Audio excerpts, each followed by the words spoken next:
Enfin, le bout du tunnel, perceptible pour les 279 000 habitants, soit environ 46 500 ménages du quartier Vindoulou, dans le 5e arrondissement Mongompoku, de Pointe-Noire, qui éprouvait 1001 difficultés en énergie électrique.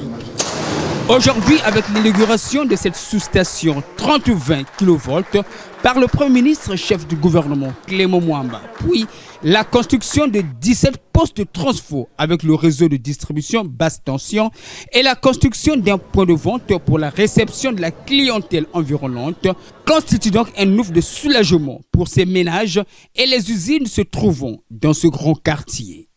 Ceci intervient bien entendu après la connexion au réseau électrique des villes et localités de Sibiti, Mayeye, Abala et Ongoni.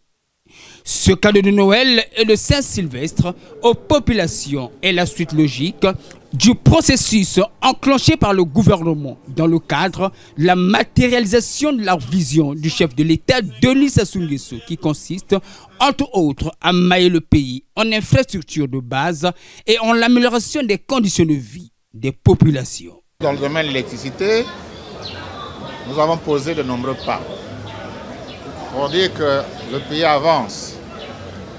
Brique après brique, le pays se construit.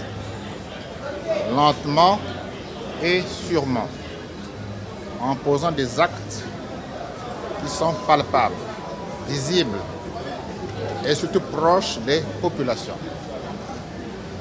Dans le domaine de l'énergie, notre présence témoigne une fois de plus l'intérêt que porte le gouvernement à apporter l'électricité à toutes les populations du Congo. Mais nous savons que les besoins sont énormes.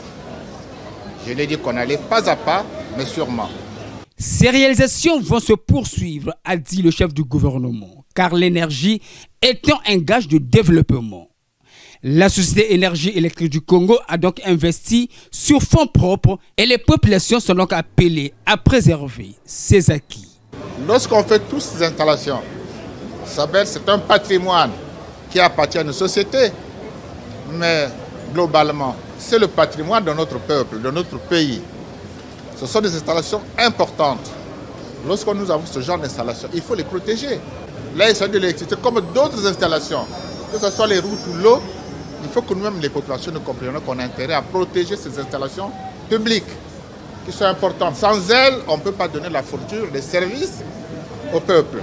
La coupure du rebond symbolique et le dévoilement de la plaque a ainsi marqué la fin de cette cérémonie.